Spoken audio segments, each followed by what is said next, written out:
Supreme court के आईनी bench ने सानेहा 9 मई से मुतालिक जुडिशल कमीशन की तश्कील के मामले पर तहरीक इंसाफ को मजीद दस्तावेजात जमा कराने की मोहलत दे दी। जस्टिस समीउद्दीन खान ने इस्तफसार किया कि आप इस दरख्वास्त में इस्तिता क्या है।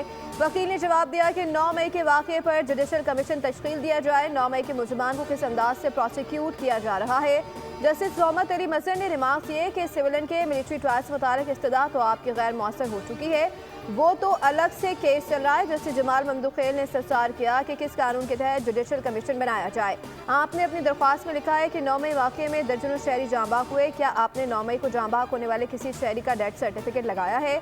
कोई एक सर्टिफिकेट तो हमें दिखा देते। अदालत ने तहरीक इंसाफ को मज़ीद दस्तावेजात जमा कराने की मोहलत देते हुए सानेहा 9 मई पर जुडिशल कमीशन की तश्कील के लिए दायर दरख्वास्त पर समाअत खैर मुय्यना मुद्दत तक के लिए मुलतवी कर दी।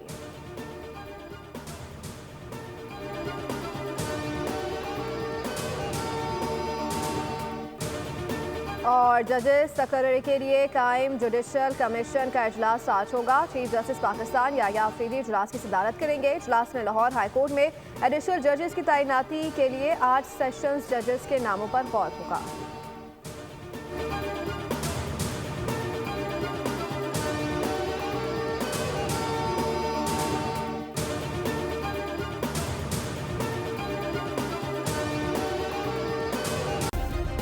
सब्सक्राइब करें और बेल दबाएं ताकि कोई खबर रह न जाए।